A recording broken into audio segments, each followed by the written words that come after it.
ठीक है जनाब, let's officially start the class. बाकी लोग फिर ज्वाइन कर लेंगे लेटर ऑन स्टेज के ऊपर।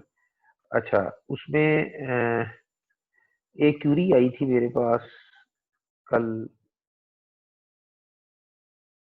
रिगार्डिंग दिस क्वेश्चन ना। प्लेन की समझ नहीं आ रही थी कि how this plane X Y is designated over hair.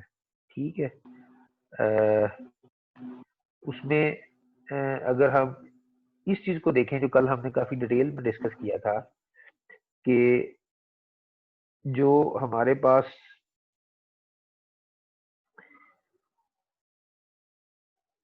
ये जो एक्स वाई सब्सक्रिप्ट है,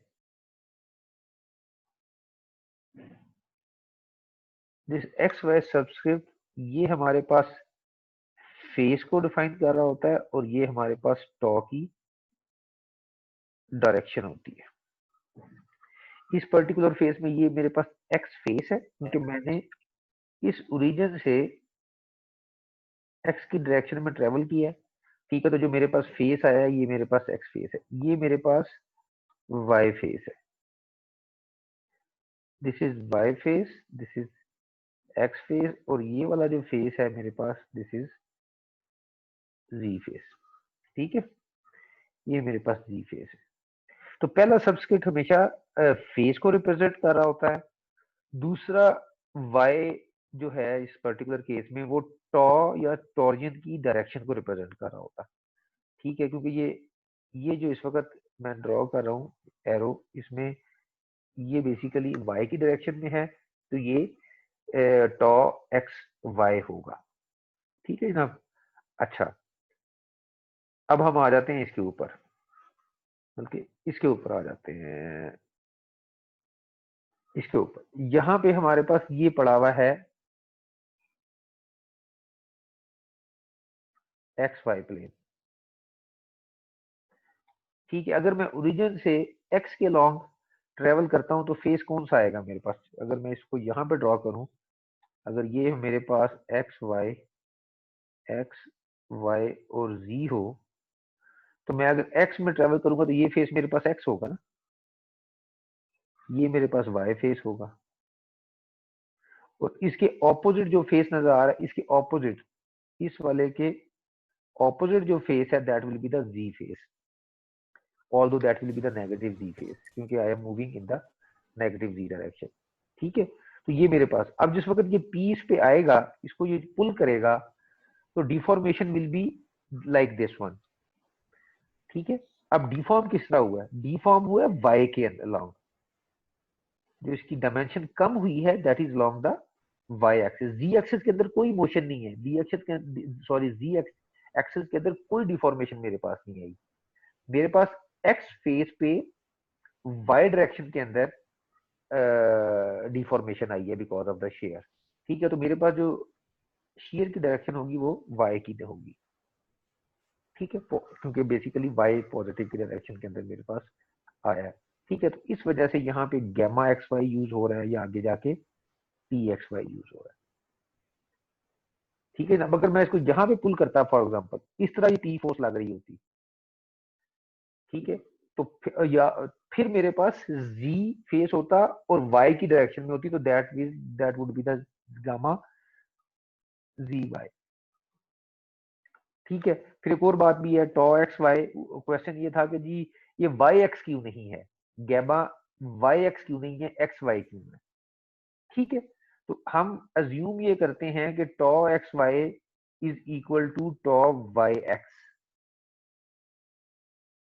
अगर आप ये भी कह दोगे तो कोई हर्ज वाली बात नहीं है।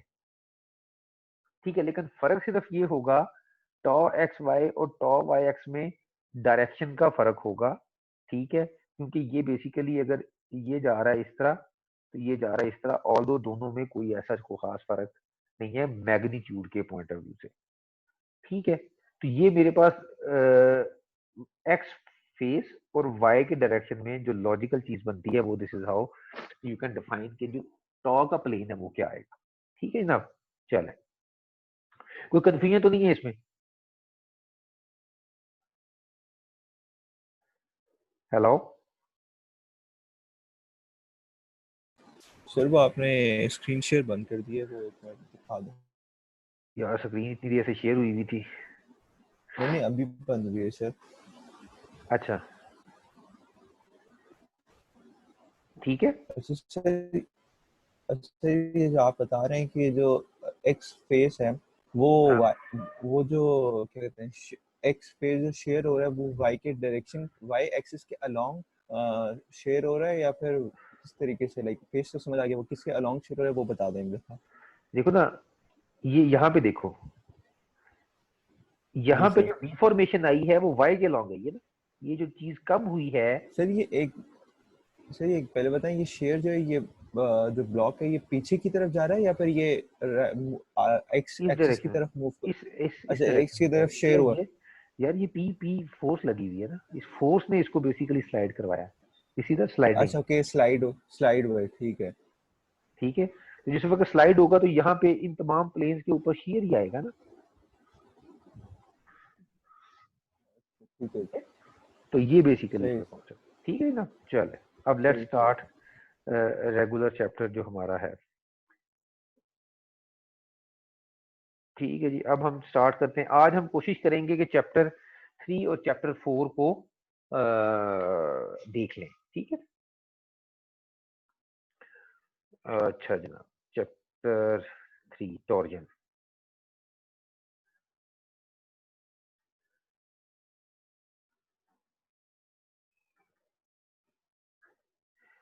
अच्छा जनाब, स्क्रीन नजर आ रही है आप लोगों को?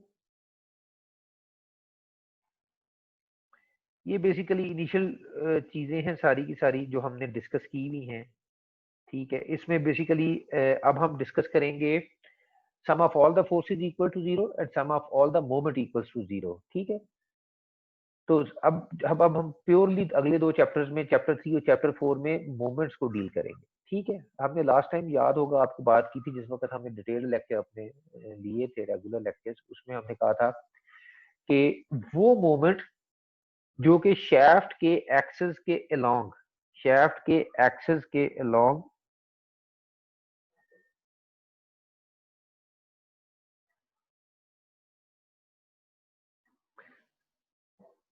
ये शैफ्ट का जी एक्सेस सर। है। ठीक है, ये शैफ्ट का एक्सेस है, इसके अलोंग जो मूवमेंट आ रहा होता है उसको हम टॉर्क कह रहे होते हैं। ठीक है, हमारे पास तीन मूवमेंट्स होते हैं ना, M X M Y M Z, अगर मैं तीन कोऑर्डिनेट्स के लिहाज से बात करूं। ठीक है, तो अगर ये मेरे पास एक्स एक्सिस है, ठीक है, तो जो मोमेंट इसके अलोंग आ रहा होगा, ठीक है, वो हमेशा टॉर्क क्रिएट करेगा, टॉर्जन क्रिएट करेगा, और टॉर्जन हमें पता है कि shear स्ट्रेस को जनरेट करवाती है। ठीक है, तो इस पूरे के पूरे चैप्टर के अंदर हम बेसिकली shear स्ट्रेस को डील करते हैं और टॉ को डील करते हैं, टॉर्जन को डील करते हैं। ठीक है, अगर मैं बाकी दो मोमेंट्स अगर अप्लाई करूं, ये जैसा ये एक्स और वाई में, they will be called moment. ठीक है, they will be called moment, और फॉर्मूला दोनों का सेम है कि फोर्स इनटू डिस्प्लेसमेंट, लेकिन फर्क सिर्फ ये है कि टॉर्जन हमेशा ट्विस्ट क्रिएट करती है और मूवमेंट हमेशा बेंडिंग क्रिएट करता है, जो कि चैप्टर 4 का टॉपिक है हमारे पास। ठीक है, अच्छा, ये बेसिकली हमारे पास एक एक रॉड है जिसको उन्होंने डिफरेंट किस्म की स्लॉट्स के अंदर कन्वर्ट कर दिया है, और जिस वक्त टॉर्क आया है, टी आई है, तो अगर मैं एक पर्टिकुलर यहाँ पे कोई एक एलिमेंट लेता हूँ, ठीक है, और या यहाँ पे एक एलिमेंट लेता हूँ एक, ठीक है, तो मुझे ये बताओ कि जिस वक्त मैं इस एलिमेंट को उठा के यहाँ पे लेके जाऊंगा और टॉर्क अप्लाई हो रहा होगा टी इनटू दिस डायरेक्शन, तो मेरे पास जो टॉर्जन आ रही होगी, टॉर्जन आ रही होगी या शियर स्ट्रेस आ रहा होगा, वो बेसिकली इस डायरेक्शन में आ रहा होगा, क्योंकि हमेशा टॉर्क की वजह से जो शियर स्ट्रेस है, टॉर्क की वजह से जो शियर स्ट्रेस है, वो हमेशा परपेंडिकुलर टू द सरफेस होता है, या नॉर्मल टू द सरफेस होता है। ठीक है, दिस इज द नॉर्मल। अगर मैं यहाँ पे ले जाऊंगा इस एलिमेंट को उठा के, तो ये इस पे टेंजेंट होगा। ठीक है, अब अगर मैं इस एलिमेंट को यहाँ पे लेके आया हूँ और इसको मैंने अलग कर लिया जो कि ये पड़ा हुआ है, तो जो टेंजेंट है वो बेसिकली इस डायरेक्शन में जा रहा होगा इस पर्टिकुलर केस में, क्योंकि मेरे पास टॉर्क की डायरेक्शन ये है। ठीक है, अगर टॉर्क की डायरेक्शन उल्टी हो जाएगी तो फिर टेंजेंट बेसिकली आपका यूं जा रहा होगा। ठीक है, अच्छा, अब अगर मेरे पास टॉर्क की वजह से जो shear स्ट्रेस है अगर वो इस डायरेक्शन में जा रहा है, ठीक है, तो रेस्ट आई कैन डिफाइन, क्योंकि मुझे पता है कि टॉ इक्वल एंड ऑफ, म्यूट कर दो यार सारे अपने माइक्स वगैरह प्लीज, ठीक है। तो रेस्ट मुझे पता है कि जो इसके इक्वल एंड ऑपोजिट मेरे पास यहाँ पे आ रहा होगा, इसके इक्वल एंड ऑपोजिट मेरे पास यहाँ पे shear आ रहा होगा, और इसके इक्वल एंड ऑपोजिट मेरे पास, this is the condition of the equilibrium, ठीक है। तो आपको सिर्फ एक टॉ निकालना है, एक shear स्ट्रेस निकालना है बिकॉज ऑफ द टॉर्क, और बाकी आपके पास सारे के सारे उसके इक्वल एंड ऑपोजिट आ जाएंगे, ठीक है। इसके इक्वल एंड ऑपोजिट इसके ये आ जाएगा, और इसके इक्वल एंड ऑपोजिट आपके पास ये आ जाएगा, ठीक है। अच्छा, और इसकी वजह से बेसिकली हमारे पास टॉर्जन की वजह से हमारे पास डिफॉर्मेशन आ रही होती है, फी आ रहा होता है, ट्विस्ट आ रहा होता है, एंगल ऑफ ट्विस्ट आ रहा होता है, दिस इज द फी, ठीक है। और फी डायरेक्टली प्रोपोर्शनल है टॉर्क के और लेंथ के, जितनी लेंथ ज्यादा होगी उतनी ही एंगुलर डिस्टॉर्शन या एंगुलर डिफॉर्मेशन ज्यादा होगी, और ऑब्वियसली जितना टॉर्क ज्यादा होता चला जाएगा उतनी ही एंगुलर डिफॉर्मेशन भी आपके पास ज्यादा होती चली जाएगी, ठीक है। इस वक्त मैं इसको सारे को सॉल्व करता हूं तो I end up with this expression, this is the most important expression मेरे पास जो आता है, gamma. Gamma is basically shear strain, shear strain is c phi over l, ठीक है। c क्या है मेरे पास, c इज दिस डिस्टेंस, जो कि मैक्सिमम जिस वक्त होगा that will be equal to the radius of the rod, ठीक है। l लेंथ होगी, फी मेरे पास जो होगा that will be the angular deformation. आगे जाके हम फी को भी कैलकुलेट कर लेंगे कि फी किस तरह कैलकुलेट होता है, ठीक है ना। और इसी का एक और एक्सप्रेशन मेरे पास ये भी एग्जिस्ट करता है, phi is equal to rho C over gamma max.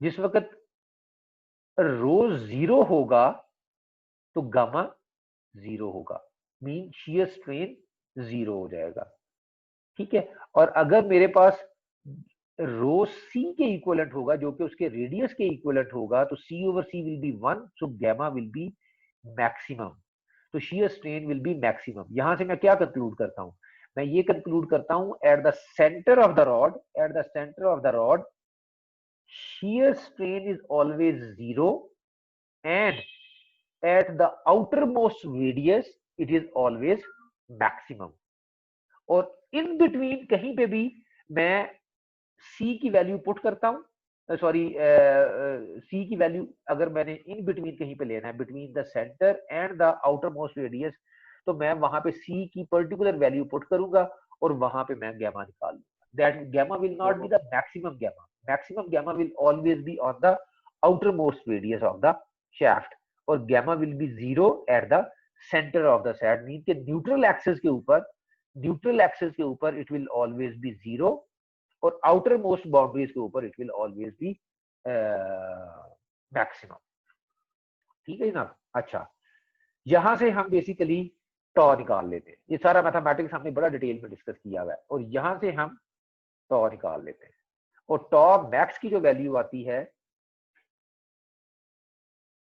ये दो मेरे पास अगेन बड़े इंपॉर्टेंट एक्सप्रेशन है, tau max is T C over J, और tau is T rho over J. अच्छा, सी अगेन मैक्सिमम जो उसका आउटर मोस्ट रेडियस है वो है, उस पे टॉ मैक्सिमम होगा, और rho is any point in between neutral axis और the centre of the shaft and the outer most radius, ठीक है। तो मुझे पता है कि जिस वक्त रो सी के बराबर आ जाएगा, रो सी के इक्वलेंट आ जाएगा, मीन आउटर मोस्ट रेडियस पे आप चले जाएंगे, तो tau will be maximum, just like phi was maximum in the previous slide. Angular distortion या strain will be, shear strain will be maximum at the outermost radius, likewise shear stress will be maximum at outermost radius as well। और in between अगर आपने निकालना हो तो you can take that point from the distance from the centre of the shaft, जो भी centre के लिए, फॉर एग्जांपल ओ मेरे पास ओरिजिन है, मैंने इस पॉइंट पे निकालना है, तो मैं यहाँ से बेसिकली उसका डिस्टेंस ले लूंगा, ये डिस्टेंस मेरे पास रो होगा, ठीक है। I will put the rho over there and वहां से मैं टॉ कैलकुलेट कर लूंगा। Again this tau will not be tau maximum will always be on at this point, जो कि मेरे पास रेडियस के बराबर होगा, और ओरिजिन पे और सेंटर ऑफ द शाफ्ट के ऊपर इट विल ऑलवेज बी 0, ठीक है ना। ये दो एक्सप्रेशन जो अभी हमने देखे हैं, दीज आर मोस्ट इंपॉर्टेंट। एक एक्सप्रेशन आगे हम देख लेंगे जो कि आएगा, ठीक है। तो टी टॉर्क इज उसी की मैनिपुलेशन है। टी सी हमारे पास tau max was T C over J, और अगर मैंने वहां से टी निकालना है, टॉर्क निकालना है, तो it will be J tau maximum over C, और सी मुझे पता है is somehow related to the size of the shaft, ठीक है, साइज ऑफ द शाफ्ट, क्योंकि ये रेडियस को डिफाइन कर रहा है और अल्टीमेटली डायमीटर को डिफाइन कर रहा होगा रॉड को, ठीक है। तो अगर मैं सी को कैलकुलेट कर लेता हूँ समहाउ, ठीक है, तो मैं सिस्टम के या शाफ्ट के रेडियस तक या डायमीटर तक पहुंच सकता हूँ, जो कि मेरी समटाइम डिजायर्ड होती है, ठीक है। और फिर मेरे पास जे जे आ रहा है, this is J, J is polar moment of inertia. ये दो ही किस्म के हम यहाँ पे यूज करेंगे, या जे ये यूज हो रहा होगा या ये यूज हो रहा होगा, या हॉलो शाफ्ट होगी या सॉलिड शाफ्ट होगी। जो सॉलिड शाफ्ट के लिए जे आप ये यूज करेंगे और हॉलो शाफ्ट के लिए जे आप ये यूज करेंगे, और ये भी समहाउ रिलेटेड है सी से ही, डायामीटर से ही।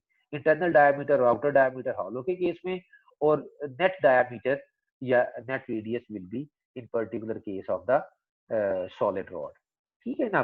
तो आप सर बोलूं?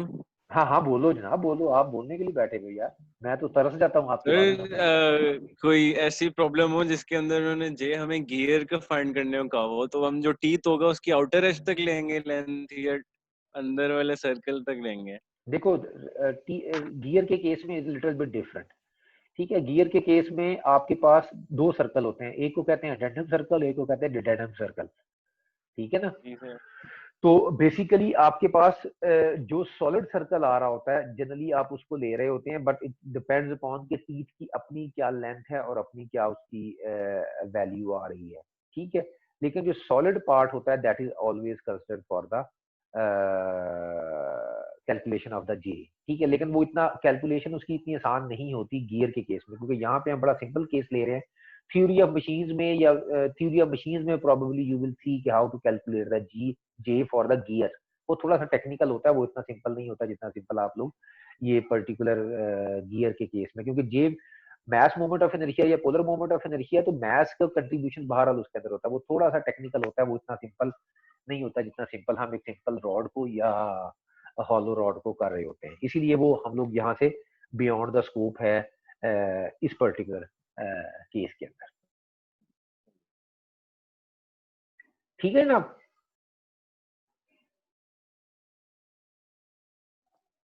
हेलो, अच्छा ठीक है ना। अच्छा आगे अब ये 3.1 प्रॉब्लम देख लेते हैं। 3.1 प्रॉब्लम के अंदर इसमें जो बेसिकली आपने देखना है, इसमें टॉर्क या क्लॉकवाइज डायरेक्शन में जा रहा होगा या एंटी क्लॉकवाइज डायरेक्शन के अंदर जा रहा होगा। कन्वेंशन इज जितना क्लॉकवाइज होगा that will B assumed negative, और अगर वो क्लॉकवाइज होगा तो नेगेटिव, अगर एंटी क्लॉकवाइज होगा तो वो पॉजिटिव होगा। ये मैं स्टैटिकली बात कर रहा हूँ। स्टैटिकली मैं इसलिए बात कर रहा हूँ क्योंकि आपको sum of all the moment equal to zero, sometimes sum of all the forces equal to zero लेना पड़ता है, और वो आप स्टैटिकली सॉल्व कर रहे होते हैं, ठीक है। आप सेक्शन लेते हैं, अप्लाइड टॉर्क की डायरेक्शन देखते हैं, एंड देन उसके बाद आप उसका रिएक्शन ड्रॉ करते हैं। फॉर एग्जाम्पल ये वाला जो क्वेश्चन है, इसमें वो कहता है कि जी मैं अगर शाफ्ट ए को लेता हूँ और यहाँ पे सेक्शन लेता हूँ तो क्या होगा। यहाँ पे ए मेरे पास है दिस वन, इस पर्टिकुलर डायरेक्शन के अंदर जा रहा है, ठीक है। तो ये मेरे पास 6 किलो न्यूटन का एक टॉर्क अप्लाई हुआ है, ये बेसिकली काउंटर क्लॉकवाइज है। रिएक्शन विल बी, इसको काउंटर करने के लिए एक इक्वल एंड ऑपोजिट आपके पास टॉर्क ये आ रहा होगा जो कि शाफ्ट अप्लाई कर रही होगी, ठीक है। अगर ये इस डायरेक्शन, ये बेसिकली काउंटर क्लॉकवाइज डायरेक्शन के अंदर है तो it will be the clockwise direction. जिस वक्त मैं sum of all the moments about X axis लूंगा तो it will be 6 minus T A B, और T A B will be मेरे पास 6 किलो न्यूटन होगा, ठीक है। और ये टी ए बी जो होगा ये, ठीक है ना, और ये T A B T C D के भी बराबर होगा अगर मैं यहाँ पे सेक्शन लेता हूँ तो, क्योंकि ये भी मेरे पास इसी डायरेक्शन के अंदर, इसी सेम डायरेक्शन के अंदर, जिस डायरेक्शन के अंदर ये आ रहा है, ठीक है, उसी सेम डायरेक्शन के अंदर मेरे पास यहाँ पे भी आ रहा है और उसकी मैग्नीट्यूड भी 6 किलोमीटर। तो चाहे सेक्शन मैं यहाँ पे लूँ, चाहे सेक्शन मैं यहाँ पे लूँ, दोनों केसेस के अंदर मेरे पास ये 6 किलोमीटर ही आ रहा होगा। ठीक है, इसके बाद मैं अगला सेक्शन लेता हूँ बीसी के अंदर। ठीक है, next section is over here. ठीक है, वो मैंने लिया। तो टी ए मेरे पास 6 किलो न्यूटन, टी बी मेरे पास 14 kilo newton, both are in counter clockwise direction, so they are positive. Again reaction is in the clockwise direction, so it's negative, so T B C में 20। इसी तरह आप calculate करते चले जाएंगे depending upon the, and then you will go for the जे, क्योंकि hollow shaft है इस पर्टिकुलर रीजन के अंदर, बीसी शाफ्ट जो है वो हॉलो है, तो जे मेरे पास हॉलो का आ जाएगा। वहां से मैं टॉ मैक्स निकाल लूंगा और टॉ मैक्स से मैं बेसिकली रेशियो निकाल के टॉ मैक्स टॉ मिनिमम, वहां से मैं बेसिकली टी मिनिमम निकाल लूंगा जो कि इस पे अप्लाइड हो सकेगा। दूसरा रॉड मेरे पास शाफ्ट सॉलिड है, तो वहां पे मैं जो जे है वो मैं सॉलिड का लूंगा। ठीक है, ये पाई सी बाय 4 पड़ा हुआ है आपके पास, ये सॉलिड का रॉड का है, और वहां से आप सी निकाल लेंगे, सी से आप डायमीटर निकालेंगे। ठीक है, ये बेसिक थीम है इस क्वेश्चन का। ठीक है, इसमें वो बेसिकली आपको कह रहा होगा कि जी क्या क्या डायमीटर होना चाहिए सॉलिड रॉड का। ठीक है जी, given allowable shear stress apply torque, invert the elastic torsion formula to find the required diameter. ठीक है, तो यहाँ से आप सी निकाल लेंगे और सी मैं रिलेट कर दूंगा, सी मुझे पता है क्योंकि रेडियस के बराबर है, तो D will be 2 times of the radius, तो ये मेरे पास 77.8 मिलीमीटर आ जाएगा। ठीक है, जो चीज इसमें आपको पता होनी चाहिए, जो क्रंच है क्वेश्चन का, उसमें आपको एक तो डायरेक्शन आपको सही कैलकुलेट करनी आनी चाहिए, पता होना चाहिए कि डायरेक्शन क्या आ रही है, और डायरेक्शन के लिहाज से जिस वक्त आप सेक्शन लेते हैं तो सेक्शन के ऊपर टॉर्क या लोड क्या आएगा। अगर आप ये सक्सेसफुली कैलकुलेट कर लेते हैं, बाकी तो दो सिंपल चीजें हैं, और वो सिंपल चीजें हैं, या सॉलिड रॉड होगा या हॉलो रॉड होगा, जे किस तरह कैलकुलेट करना है, और जे अगर आपको सी मिसिंग है तो then you can calculate C accordingly from that, तो वहां से आपके पास डायमीटर की या रेडियस की इंफॉर्मेशन आ जाएगी। अगर आपने सिंपल टॉ निकालना है, शीयर स्ट्रेस निकालना है, तो टी सी ओवर जे से आ जाएगा, टी आप बेसिकली कैलकुलेट कर लेंगे लोड कंडीशन से, एंड देन यू कैन, तो आपको 3 या 4 ही आइटरेशन या 3 या 4 ही वेरिएशन इस क्वेश्चन के अंदर, इस क्वेश्चन पर्टिकुलर क्वेश्चन के अंदर मिल सकती है। ठीक है, तो आपको लोड की कैलकुलेशन ठीक आनी चाहिए कि एट द अप्लाइड सेक्शन मेरे पास टॉर्क क्या आ रहा होगा। ठीक है, वो आप statically sum of all the movement से ले लोगे। ठीक है, और फिर आप ये 3 फार्मूले हैं, 2-3 फार्मूले जिनसे आप अकॉर्डिंगली देख लोगे कि क्या करना है। ठीक है, वो भी यही इस क्वेश्चन में भी यही है कि एक हॉलो शाफ्ट है और हॉलो शाफ्ट के ऊपर आप टॉर्क कैलकुलेट कर रहे हैं, गिवन स्ट्रेस आपको पता है, ठीक है, जो कि 12 KSI का है, वहां से वो कहता है जी मैक्सिमम टॉर्क निकाल दें जो आप अप्लाई कर सकते हैं। फिर वो कहता है कि जी इस रॉड को अगर मैं सॉलिड से रिप्लेस करना चाहूँ with all these given condition, फिर मैं क्या करूंगा। तो वहां से आप वहां से आपके पास सॉलिड रॉड C3 कैलकुलेट कर लेते हैं। ठीक है, C3 बेसिकली मेरे पास इसका डायमीटर होगा जो सॉलिड रॉड के साथ मैं रिप्लेस करना चाह रहा हूँ। ठीक है, वहां से आप टॉप मैक्सिमम निकाल लेंगे और टॉप मैक्सिमम से आप बेसिकली टी निकाल लेंगे। थर्ड वेरिएशन बेसिकली वो कहता है कि जी मैं अगर 8 इंच डायमीटर की हॉलो शाफ्ट निकालूं, ठीक है, तो फिर टी क्या आएगा। यानी कि 2 वेरिएशन है, एक तो इनिशियली हॉलो रॉड है, उसका उसने टी कैलकुलेट किया गिवन टॉ के वैल्यू के ऊपर, फिर उसने कहा कि जी मैं अगर इसको सॉलिड रॉड के साथ कन्वर्ट करता हूं तो मुझे क्या बेसिकली उसमें टॉर्क आएगा, कि हॉलो के बजाय मैं उसको उस रॉड को मैं सॉलिड कर देता हूं तो फिर मेरे पास टी अलाउएबल क्या आएगा। ठीक है, वो टी यहाँ पे कैलकुलेट कर लेता है। तीसरा वो कहता है कि जी अगर मैं इस हॉलो शाफ्ट को एक और हॉलो शाफ्ट जिसका आउटर डायमीटर 8 इंच हो, ठीक है, उसके साथ रिप्लेस करता हूं तो फिर मेरे पास टॉर्क क्या आएगा। ठीक है, तो वो बेसिकली यहाँ पे टी कैलकुलेट कर लेता है। दीज आर ऑल क्वेश्चंस जो कि हमने ऑलरेडी बड़े डिटेल में डिस्कस किए हैं लेक्चर्स के अंदर भी, तो you can go through them that those lectures as well. और अगर इन केस के अगर कोई इशू आता है तो you can ask me any time, I will be available for the answers. ठीक है जी, तो ये मेरे पास एंगल ऑफ ट्विस्ट आ गया। ठीक है, ये एक और इम्पोर्टेंट, इस चैप्टर के अंदर हमारे पास या मेजरली आई वुड से कि 2 इंपॉर्टेंट फार्मूलाज है। ठीक है, एक फी का फार्मूला है जो कि एंगल ऑफ ट्विस्ट निकालता है TL/JG, और एक हमारे पास टॉप मैक्स का फॉर्मूला है जो कि TC/J है। ठीक है, तो ये दो इंपॉर्टेंट फार्मूलाज हैं जो कि आपको जिनका यूज आपको आना चाहिए। ठीक है, बाकी मैथमेटिक्स अपनी जगह पे जो भी है वो हमने डिटेल में डिस्कस किया, that is not we don't have that much time कि अब हम इसके मैथमेटिक्स में भी जाएं। ठीक है, तो fee will be the angular deformation या एंगल ऑफ ट्विस्ट जो कि आपके पास इलास्टिक रेंज के अंदर होगा, ऑब्वियसली क्योंकि सारे का सारा हुक्स लॉ के थ्रू हम अप्लाई कर रहे होते हैं। और फिर जिस तरह हमने लास्ट चैप्टर में भी देखा था कि जो स्ट्रेन है वो हम सारे ऐड कर देते होते हैं। ठीक है, तो इसी तरह जो बेसिकली हमारे पास इस पर्टिकुलर केस में भी तमाम सेक्शन का फी जो है वो आप ग्रेजुअली कैलकुलेट करते चले जाएंगे अगर आपके पास डिफरेंट डायमीटर्स की शेफ्ट है लाइक दिस वन। ठीक है, और फिर by the end of day you will add up all the angular twist और by the end of day you will see के भी टोटल ट्विस्ट उस पर्टिकुलर शेफ्ट के अंदर क्या होगा। ठीक है, जैसा ये हमने किया हुआ है, phi equals to phi one plus phi two equals to blah blah blah, और वहां से आप टी भी निकाल लेते हैं। ठीक है, कि आपके पास अगर ये दो फिक्स्ड पोजीशन है और उस पे एक रॉड है और उसके सेंटर के अंदर 90 पाउंड फिट का एक आपके पास टॉर्क आ रहा है। ठीक है, तो आप बेसिकली किस तरह कैलकुलेट करोगे, क्योंकि ये बेसिकली सॉलिड शाफ्ट है और ये आपके पास हॉलो शाफ्ट है, तो fee will be different for those. इसके लिए जो एंगल ऑफ ट्विस्ट होगा वो डिफरेंट होगा इसके एंगल ऑफ ट्विस्ट से। ठीक है, तो दोनों का एंगल ऑफ ट्विस्ट डिफरेंट होगा। Bye the end of day you will add both angle of twist. ठीक है, तो आपके पास आ जाएगा नेट जो आपके पास आ रहा है एंगल ऑफ ट्विस्ट। ठीक है, तो ये इसका मैथमेटिकल वो है जिसको आप अकॉर्डिंगली देख लीजिएगा। फिर हमने एक इंपॉर्टेंट टॉपिक किया था, दैट वाज द गियर। ठीक है ना, तो गियर के अगर हम देखें तो गियर बेसिकली पावर ट्रांसमिशन और स्पीड रिडक्शन के लिए यूज होते हैं। ठीक है, ये इसकी पावर की एक्सप्रेशन है, ये आपको पता होनी चाहिए। ऑब्वियसली ये आपके पास बुक अवेलेबल है। ठीक है, जिसके ऊपर ये शेफ्ट की बात हो रही है। ठीक है, ये गियर की बात नहीं हो रही यहाँ पे कि गियर का जे किस तरह कैलकुलेट करना है। ये जिस शेफ्ट के ऊपर गियर माउंट है बेसिकली उसकी बात हो रही है।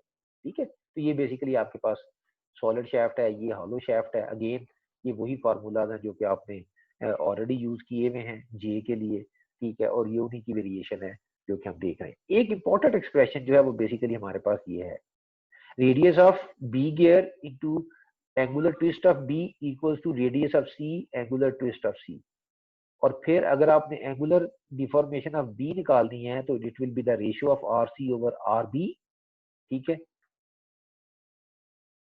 R C over R B, और R C over R B मेरे पास, अगर आर सी मेरे पास 2.45 है, आर बी मेरे पास 0.4857 है, तो मैंने कंक्लूड क्या किया कि 5b angular deformation of gear B will be 2.8 time more than the angular deformation of gear C.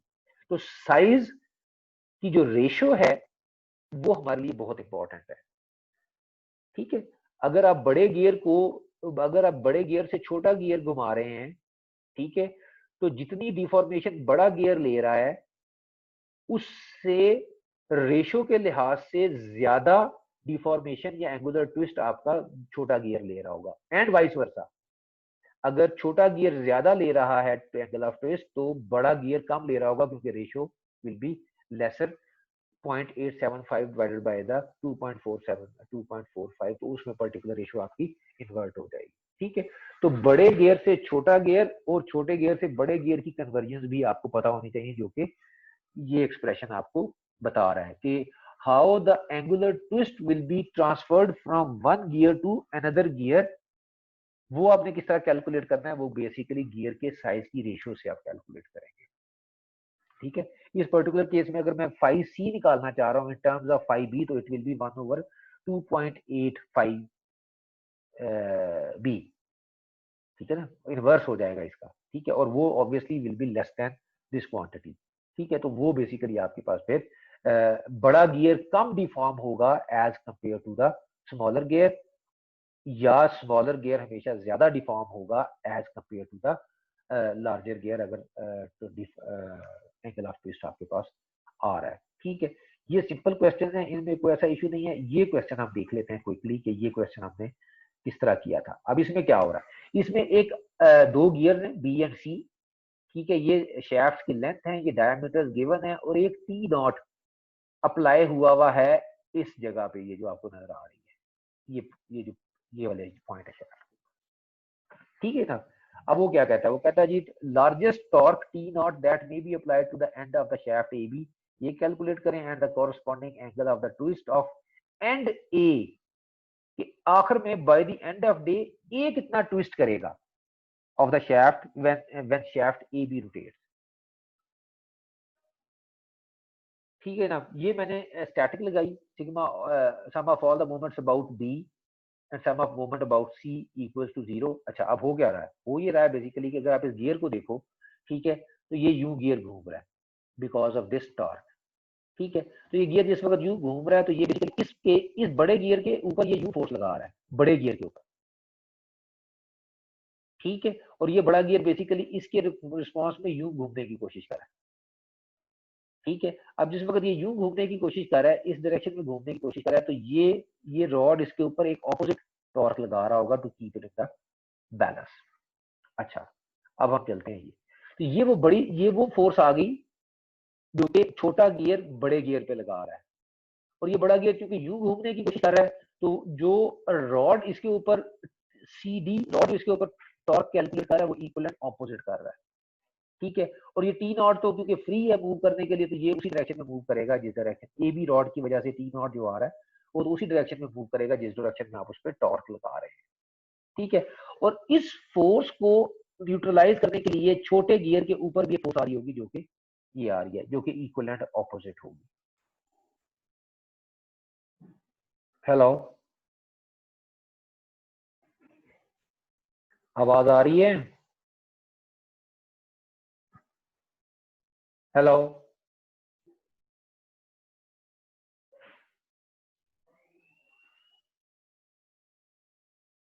Hello,